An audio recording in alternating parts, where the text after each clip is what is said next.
Merci Xavier. D'abord, ravi de participer et d'intervenir aujourd'hui pour partager l'expérience d'Adviseo sur le sujet du décret tertiaire. C'est une thématique autour de laquelle on est beaucoup sollicité par des collectivités territoriales en ce moment. On connaît particulièrement bien les problématiques que vous rencontrez, que ce soit côté décideurs, équipe technique, opérationnelle sur ces sujets, avec beaucoup de questionnements et des défis qui sont très importants. Et j'espère qu'on pourra donner quelques clés pour vous aider à y répondre. Alors, pour commencer, une rapide présentation d'Adviseo. On est une filiale du groupe d'ingénierie CETEC, que peut-être certains d'entre vous connaissent, qui est plus connu par ses projets emblématiques que par son nom. CETEC, c'est un des groupes leaders de l'ingénierie en France, qui a notamment travaillé sur le viaduc de Millau, le tunnel sous la Manche et sur quelque chose de plus actuel, qui travaille en ce moment sur la rénovation de Notre-Dame de Paris, par exemple. Et l'idée d'Adviseo, au moment de sa création, c'est né d'un constat que ce savoir-faire en construction, en conception, était malheureusement peu appliqué à l'exploitation des bâtiments et notamment aux questions de performance énergétique. Donc l'idée d'Adviseo, c'est d'appliquer le savoir-faire CETEC, qui est assez reconnu, sur les économies d'énergie. Donc notre mission, c'est d'aider les entreprises et les collectivités à faire des économies d'énergie au travers d'un meilleur pilotage de leur performance énergétique et de la performance énergétique des bâtiments. Pour cela, on a un peu plus de 60 collaborateurs aujourd'hui. C'est un chiffre qui évolue assez vite. On a la chance d'avoir une croissance importante sur ces derniers mois et ces dernières années. Et ce qui est important de noter, c'est qu'on a plus de la moitié de notre effectif qui sont des ingénieurs et des techniciens en performance énergétique, qu'on appelle nous Energy Manager, c'est un métier qui est assez nouveau, donc vous avez des exemples au sein des collectivités au travers notamment des économes de flux ou des conseillers en énergie partagée. Il y avait d'ailleurs une question qui portait sur ce sujet tout à l'heure, on pourra peut-être y revenir un peu plus tard. Ce sont des personnes qui sont consacrées à la réalisation d'économies d'énergie dans les bâtiments et qui utilisent tous les axes et qui coordonnent le travail avec l'ensemble des acteurs sur cette thématique-là. On est éditeur d'une plateforme de management de l'énergie qui s'appelle Adviseo et sur laquelle on reviendra. Et une expérience importante qu'on a construite au fur et à mesure des années, c'est celle de la collecte des données énergétiques sur des parcs immobiliers assez massifs et hétérogènes. Il y a vraiment, d'ailleurs ça a été évoqué en début d'intervention, des questions autour de la massification des économies d'énergie. Et derrière ça, il y a un sujet d'efficience qui est évidemment fondamental. C'est pas seulement le fait d'atteindre 40% d'économie d'énergie d'ici 2030. L'enjeu pour chacune et chacun d'entre vous, c'est le fait de l'atteindre à moindre investissement. Et du coup, on a construit des outils, des solutions innovantes qui permettent justement de gagner du temps dans les tâches et d'identifier plus rapidement les gisements d'économie d'énergie. Vous avez quelques chiffres sur les surfaces et les consommations d'énergie qu'on gère aujourd'hui chez nos clients. Alors, petite information pratique, on est référencé UGAP dans l'offre logicielle multi-éditeur, ce qui permet parfois de faciliter aussi la mise en œuvre des projets. Et je vous ai listé quelques exemples de projets du moment qu'on a auprès de collectivités. On travaille vraiment avec tous les échelons. Donc, en termes bâtimentaires, on a l'habitude de travailler auprès des villes, donc pour des écoles, des gymnases, des bibliothèques, des hôtels de ville, etc., mais aussi pour des collèges et des lycées au niveau départemental et régional. Voilà. Donc, ces clients-là, le point commun, même s'ils ont des tailles de patrimoine assez différentes, c'est qu'ils ont des ressources limitées à consacrer à l'efficacité énergétique. Et donc, soit pour certains, ils ont une ou deux personnes qui sont dédiées à ce sujet, et dans ce cas, ils sont contents de pouvoir utiliser des outils qui les aident à gagner du temps dans l'analyse des consommations d'énergie notamment. Soit ils ont personne qui est vraiment consacrée sur le sujet de la performance énergétique, et auquel cas nos energy managers vont encore un cran plus loin pour les accompagner sur les actions. Voilà, on peut passer au quiz, Xavier, si tu as le... Voilà, je suis à côté de toi. Outil qui permet de le faire. Je te laisse reposer peut-être la question. Bien sûr. Je peux le faire, voilà. Il n'y a pas de problème. Parmi ces propositions, alors sous ton contrôle, hein, laquelle est fausse? L'année de référence est choisie entre 2010 et 2019. Donc, il y a une qui est fausse, hein, si je comprends bien. Il y a une réponse qui est fausse, tout à fait. Il faut cocher celle qui est fausse. Hein. Ouais. Sur 12 mois consécutifs du 1er janvier de l'année N au 30 décembre de l'année N+1. Troisième réponse, c'est déterminé par entité fonctionnelle assujettie.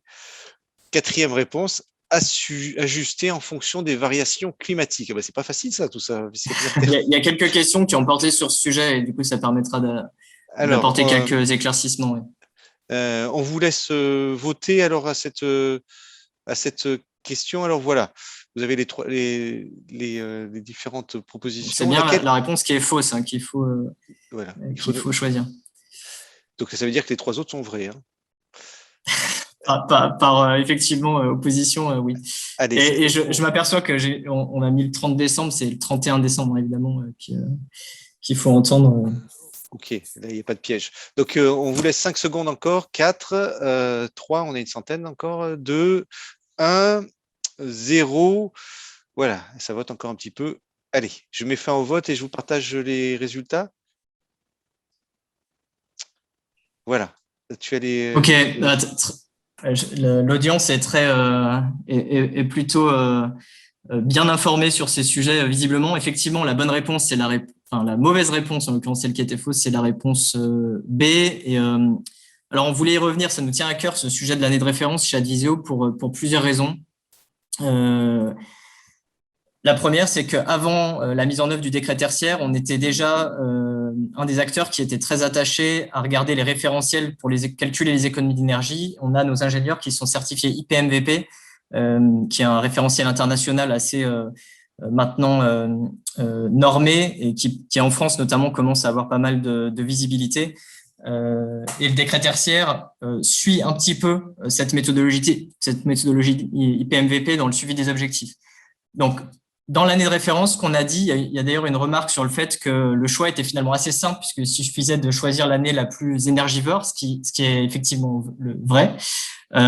Simplement, la subtilité, et ce qui fait qu'il y a quand même pas mal de simulations et qu'on conseille d'être accompagné sur ces sujets, c'est le fait que il n'y a pas 9 choix à faire entre 2010 et 2019. Donc 2020 a été neutralisé. Je ne sais pas si ça a été rappelé précédemment, je ne l'ai pas entendu, mais du fait de la situation sanitaire, 2020 ne peut pas être choisi comme année de référence. Et ça a été dit, s'il n'y a pas de choix qui est fait entre 2010 et 2019, c'est l'année 2021, la première année de déclaration sur Opérat, qui sera choisie par défaut par le législateur. Mais en fait, ce n'est pas une année qu'on choisit, c'est 12 mois glissants de consommation d'énergie finale, rapporté au mètre carré, et ça a été également évoqué dans les questions-réponses, avec les intensités d'usage qui doivent être complétées. Donc, ça peut être concrètement de mars à mars, de avril à avril, etc. Donc, ce n'est pas simplement 10 choix que vous aurez à faire entre 2010 et 2019. C'est en fait plus de 100 choix. Je n'ai pas fait le calcul exact, mais vous avez un peu plus de 100 options. Et on a fait pas mal de simulations pour des parcs, des patrimoines importants. C'est parfois des dizaines de milliers d'euros qui sont en jeu sur le fait d'aller choisir un mois ou l'autre. Donc, cette subtilité réglementaire, pour le coup, est loin d'être anodine et elle se fait par entité fonctionnelle, le choix de cette année de référence. Et donc, il faut quand même prévoir du temps pour arriver à faire ce choix de manière pertinente. Et donc, l'année d'extension pour la déclaration sur Opérat qui a été récemment décidée est loin d'être fortuite. Donc, je rejoins ce qui a été dit au départ là-dessus. On voyait effectivement que beaucoup de collectivités et d'entreprises commençaient à agir, et ce qui est très positif. Là, ça ne veut pas dire qu'il faut ralentir. Au contraire, en fait, pour être prêt en septembre 2022, il faut poursuivre les efforts et pour pouvoir commencer à avoir des fondations solides sur la stratégie de réduction de consommation. Alors, ce qu'on préconise chez Adviseo dans la démarche, on essaye d'avoir une démarche qui est très pragmatique autour de l'atteinte des objectifs réglementaires. La première démarche, c'est évidemment de connaître son patrimoine et ses données énergétiques. Donc, ce qu'on va faire, c'est qu'on va centraliser l'ensemble des informations du patrimoine et des données énergétiques sur une plateforme qu'on montrera juste après, via notamment un des premiers soucis que rencontrent grand nombre de collectivités. On le voit encore beaucoup pour avoir des discussions en ce moment, qui gèrent leurs factures au mieux sur Excel, pour certaines sur papier, et qui n'ont pas de vue exhaustive ou rigoureuse sur les factures. Ou alors, ça prend beaucoup de temps, c'est très fastidieux, et c'est du temps qui ne peut pas être consacré à d'autres tâches à plus forte valeur ajoutée. Donc, ce qu'on va faire, c'est qu'on va aller chercher en automatique les flux de factures auprès des fournisseurs, soit directement auprès des espaces fournisseurs via un mandat qui nous est donné, soit par des techniques dites OCR, c'est-à-dire qu'on va scanner des factures PDF et aller chercher les bons champs pour que le logiciel puisse restituer derrière les factures. On va aussi pouvoir faire ce que commence à envisager Operate, c'est-à-dire récupérer les données distributeurs et les intégrer sur la plateforme Adviseo, ce qui nous permet d'avoir les courbes de charge. On y reviendra après pour des débuts d'analyse, ce qui est extrêmement important. Et ensuite, pour être complet sur les données d'énergie des bâtiments, on va aussi pouvoir récupérer des données de GTB ou de GTC quand vous en avez, ou aller instrumenter les sites pour soit additionner des données de confort, par exemple, avoir des données de température, d'hygrométrie, de CO2. Le thème de la qualité de l'air est assez important en ce moment, ou aller, par exemple, faire du sous-comptage électrique. On peut mettre des capteurs à la sortie des TGVT pour aller distinguer par usage les consommations. Voilà. Et tout ça, on le centralise sur une plateforme de management de l'énergie. Et pourquoi cette étape, pour nous, est assez essentielle dans le cadre du décret tertiaire? Alors, on est assez humble sur le fait que la plateforme de management de l'énergie ne fait pas d'économie d'énergie. Donc là, je pense qu'on sera tous d'accord sur cette idée. En revanche, elle permet de faire gagner beaucoup de temps à vos équipes techniques pour pouvoir ensuite se consacrer sur leur cœur de métier. Et notamment, donc, on a listé 4 grands bénéfices d'une plateforme de management de l'énergie. D'abord, on l'a évoqué, ça permet de centraliser les factures, les données de consommation. Et un point que je n'ai pas évoqué là-dessus, on prévoit d'envoyer vers Operate en automatique vos flux de consommation. Operate l'a prévu, n'a pas encore ouvert les API qui permettront de le faire. Dans le dernier webinaire qui a été présenté par le ministère, c'est quelque chose qui est prévu pour début 2023. Mais dès que ce sera ouvert, on est nous prêts pour pouvoir envoyer depuis la plateforme Adviseo les données de consommation directement sur Operate pour gagner du temps de saisie concrètement pour nos clients. Identifier, une fois que vous avez centralisé l'ensemble de ces données, l'objectif c'est de les faire parler. Donc vous allez avoir on aura des captures d'écran tout à l'heure, des graphiques, des éléments de visualisation qui vous permettent déjà de voir des choses, notamment l'optimisation des puissances souscrites, l'analyse des contrats d'électricité que vous avez. On peut déjà vous recommander sur la base d'un algorithme qu'on a créé pour ça, ce qu'on appelle des quick wins, c'est-à-dire des gains rapides. Alors là, on ne parle pas d'économie d'énergie à proprement parler, parce que ça, c'est simplement de l'optimisation contractuelle, mais au moins des gains en euros qui vont être importants pour ce qu'il y a à faire évidemment après. On va analyser les courbes de charge. Je l'ai évoqué tout à l'heure. Cette analyse, elle va nous permettre d'identifier des optimisations sur les régulations, sur les programmations, qui vont permettre de commencer à faire des économies d'énergie avec des investissements limités, des éclairages allumés à des horaires qui ne sont pas normales, des éléments sur les CVC. L'analyse des courbes de charge permet de voir pas mal de choses. Et un autre exemple, je l'ai dit, on collabore avec des conseils départementaux. Pour l'un d'entre eux, on a permis d'économiser à peu près 200 000 € par an simplement sur l'aide à la détection des fuites d'eau. Donc ça, c'est quelque chose qui peut être très pernicieux. Donc pas tellement sur les grosses fuites d'eau, puisque les grosses fuites, elles sont rapidement identifiées en général pour les dégâts qu'elles occasionnent. Mais le gain qu'ils ont estimé, c'est lié à la détection des petites et moyennes fuites d'eau qu'en général, sans logiciel et sans données apparentes, on ne voit pas avant plusieurs mois potentiellement, qui génèrent des coûts directs évidemment sur la facture d'eau et des coûts indirects sur les travaux de réparation qui seraient nécessaires. Voilà, le logiciel vous permet d'identifier typiquement ce genre de dérives beaucoup plus rapidement et facilement. La notion de comparaison est essentielle et là, je souscris complètement à ce qui a été dit tout à l'heure sur le fait que l'enjeu, et on a parlé de la mutualisation des résultats à l'échelle d'un patrimoine, c'est pas tant d'aller faire des audits tête baissée sur l'ensemble des bâtiments, c'est d'abord d'avoir une vue macro. Donc, on parle de schéma directeur énergétique, d'ailleurs, ce qui correspond plus à cette philosophie, sur la performance énergétique de chaque bâtiment. Donc, ce qu'on va regarder, nous, sur le logiciel, à partir du moment où on a récupéré les données de consommation, c'est concrètement les kilowattheures en ordonnée et les kilowattheures par mètre carré en abscisse. Et ça va permettre de commencer à faire des groupements de bâtiments sur lesquels prioriser les actions. Voilà. Le décret tertiaire a cette logique de mutualisation des résultats. L'idée, ça va pas forcément être de se ruer sur des audits pour l'ensemble des bâtiments, mais là où ça en vaut la peine. Et c'est vraiment l'enjeu d'efficience que j'évoquais tout à l'heure et de réduction des coûts qui est derrière tout ça. Et enfin, coordonner, c'est quelque chose qui est assez essentiel. Le fait d'avoir une seule interface de dialogue avec des données fiables, centralisées pour tous les acteurs, c'est-à-dire les mainteneurs, le maître d'ouvrage, le bureau d'études techniques, les personnes qui vont être en charge des travaux, et ben, ça permet évidemment d'avoir des actions qui sont beaucoup plus productives et coordonnées. Ce qu'on conseille là-dessus, d'ailleurs, le décret tertiaire vient quand même changer le paradigme dans l'exploitation des bâtiments. On vous recommande d'être beaucoup plus regardant sur l'engagement de chacun des prestataires sur les économies d'énergie. Le thème des économies d'énergie, pour vraiment aller vers l'efficacité, il faut qu'il soit porté par tous les acteurs de l'efficacité énergétique de vos bâtiments. Voilà, et ce schéma-là, justement, complète ce propos. Une plateforme de management de l'énergie, elle répond à plusieurs acteurs que vous allez retrouver au sein de vos collectivités.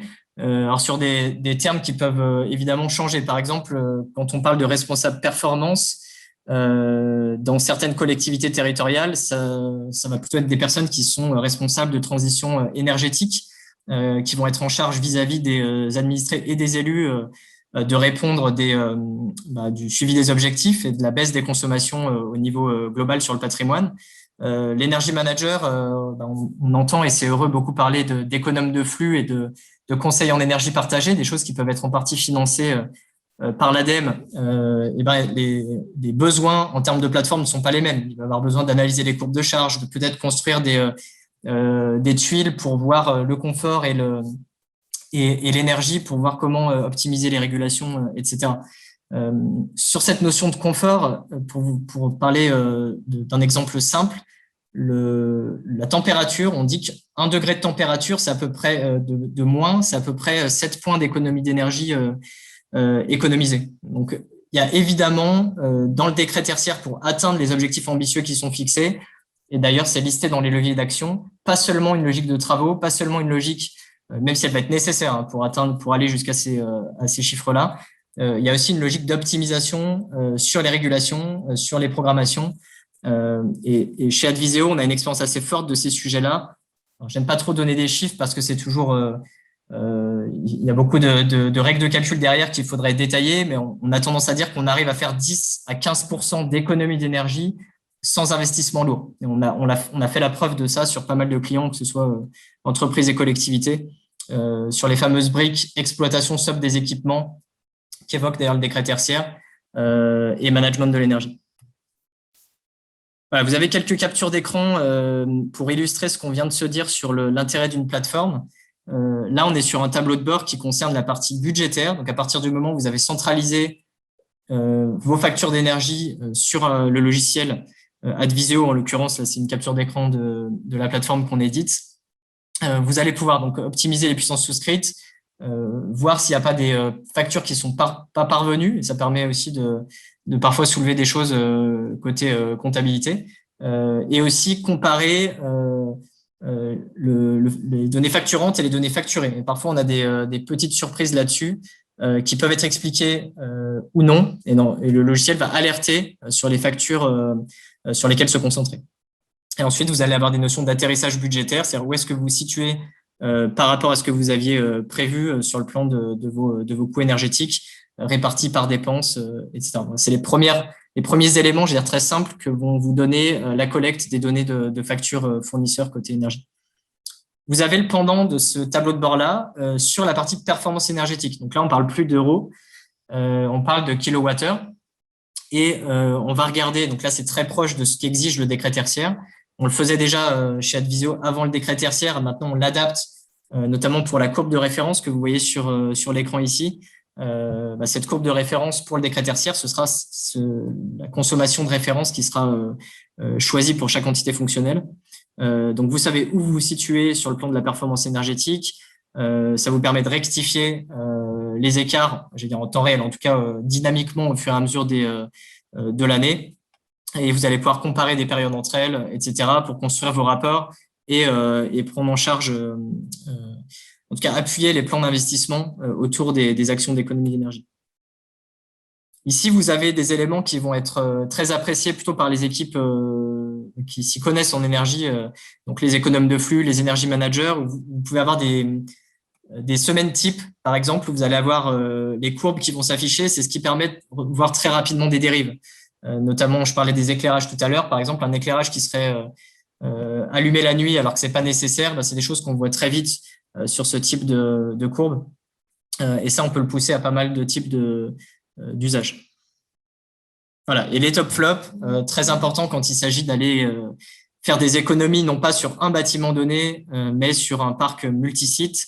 Comme je le disais, c'est la possibilité de comparer très rapidement vos bâtiments entre eux et de pouvoir voir où chacun se situe pour prioriser vos actions. Et pour conclure, un schéma qui est très simplifié, c'est-à-dire que les étapes que vous voyez là peuvent se télescoper et c'est logique, mais ce qu'on voulait illustrer là, c'est marquer le fait que les travaux ne sont pas la seule solution, en tout cas ne doivent pas être envisagés seuls pour atteindre les objectifs du décret tertiaire de manière avec un vrai retour sur investissement. Il y a des actions à retour sur investissement plus court que les travaux. Je vous l'ai évoqué tout à l'heure, notamment sur les régulations, les comportements qui changent aussi parmi les occupants des bâtiments, et sur cette démarche de management de l'énergie qui est permise notamment par le fait d'avoir des données qui s'affichent de manière dynamique et comparative. Vous allez pouvoir déjà peut-être avoir 10%, 15% d'économie d'énergie réalisée, ce qui va être potentiellement des dizaines, voire des centaines de milliers d'euros à ne pas dépenser en travaux. C'est pour ça que c'est assez important d'avoir cette démarche très séquencée, ou en tout cas de bien considérer qu'il faut d'abord mettre les bâtiments à leur qualité intrinsèque avant de rentrer systématiquement dans des diagnostics par bâtiment ou dans des travaux lourds, même si évidemment il faudra le faire. Il faudra rentrer sur le bâti et l'enveloppe pour atteindre les objectifs, notamment des 60% d'ici 2050. Mais ce que vous aurez économisé pour vous permettre de faire des travaux, en complément des dispositifs d'aide qui sont effectivement très nombreux en ce moment, vous aideront à atteindre ces objectifs. Donc on accompagne pas mal de collectivités, comme je l'ai dit, sur cette stratégie-là, et pour l'instant sur le fait de les mettre sur de bons rails pour s'engager sur cette stratégie. Donc on serait heureux d'échanger à l'occasion notamment de la salle de discussion sur ces éléments ou de faire une démo plus complète. Et là, je vous ai mis des ressources potentiellement utiles pour creuser les sujets à l'issue de ce webinaire. Notamment, on a créé un site dédié pour les collectivités qui s'appelle Transition 2050, sur lequel vous retrouvez pas mal de ressources, livres blancs, ressources utiles qui sont directement corrélées à ce qu'on vient de se dire. Voilà, merci Xavier pour cette présentation. On va passer les éléments effectivement au public qui répondra aux questions de satisfaction. Alors on a plusieurs, c'est très clair, et puis c'est bien de voir aussi des données telles qu'elles sont affichées sur une plateforme. Il y a une question de Stéphane. Alors si j'ai 2 PDL, fuel et électricité sur le même bâtiment, suis-je tenu de déclarer sur Opérate? Car il est noté un seul PDL sur unité foncière. Alors, le cas d'un seul PDL sur une unité foncière, c'est pour préciser le fait que si jamais vous avez vous avez 2 bâtiments qui sont séparés physiquement et qu'il y a un PDL commun, si les deux font plus de 1000 m² au total, ils sont assujettis. En revanche, ça ne veut pas dire que si vous avez 2 PDL sur une unité foncière donnée, ces bâtiments ne sont pas assujettis. Au contraire, ils sont évidemment assujettis et du coup, vous devrez faire la déclaration Opérate pour ces bâtiments. Alors, une question de Pierre, comment prendre en compte l'année de référence, l'occupation des locaux, l'activité, les DGU, tellement de paramètres peuvent intervenir? Oui, alors c'est complètement vrai. Le choix de l'année de référence et la définition de la consommation de référence, c'est pas un sujet évident. On ne peut pas dire le contraire. Nous, on conseille évidemment de se faire accompagner sur le sujet aussi pour les questions de simulation qu'on a évoquées, qui peuvent être des économies déjà à la base réalisées si vous choisissez la bonne consommation et si vous voulez faire les choses de manière rigoureuse. Et ça rentre aussi en compte indirectement pour les valeurs absolues, parce que l'intensité d'usage et les questions de nature d'activité des bâtiments vont aussi être regardés pour comparer votre bâtiment aux valeurs étalons qui sont données progressivement dans les différents arrêtés qui sortent sur les valeurs absolues. Oui, je ne vous dirais pas que c'est des questions évidentes, au contraire. Et même nos energy managers, voilà, parfois s'arrachent un petit peu les cheveux autour de ces questions. Donc, il vaut mieux de l'intelligence collective là-dessus pour faire les choses bien. Peut-on comparer, donc c'est une question de Charlotte, peut-on comparer des bâtiments par type d'usage, d'activité avec la plateforme? Oui, alors effectivement, on est en train de justement pour correspondre et suivre l'évolution des décrets tertiaires, d'ajouter progressivement en complément de la référence qui est adaptée pour la valeur relative du décret tertiaire, ajouter des comparaisons vis-à-vis des valeurs absolues. C'est un peu l'objet de la question. C'est du coup de pouvoir vous comparer non pas seulement à votre propre bâtiment, mais pouvoir vous comparer aux valeurs absolues qui sont données par type d'activité que vous avez. Donc enseignement, et dans les collectivités, il y en a pas mal qui sont listés. Les bâtiments d'enseignement ont déjà été couverts, notamment par le premier arrêté. Il y en a d'autres qui sont en train de préciser sur les autres types de bâtiments. Oui, donc vous allez pouvoir permettre de comparer par rapport à d'autres éléments que vous auriez ou qui sont présents sur Opéra. Tout à fait. Et par rapport concrètement aux valeurs absolues, pour dire, et Yacine l'a évoqué tout à l'heure, en fait, il n'y a pas à choisir entre valeurs relatives et valeurs absolues dans l'atteinte de l'objectif. C'est l'un ou l'autre que vous pouvez, qui vous permet de réaliser l'objectif. Simplement, c'est important de savoir pour chacun de vos bâtiments, enfin chacune de vos entités fonctionnelles, où est-ce que vous en êtes par rapport à la valeur absolue pour savoir si peut-être que c'est plutôt cet objectif-là qui va être atteignable ou la valeur relative. Donc les deux sont à regarder. On est en train de créer dans la plateforme Advisio des attributs qui permettent justement d'indiquer les intensités d'usage et les questions de CVC et de use telles qu'elles sont précisées par le décret. Très bien. Xavier, donc on va se retrouver dans ta salle.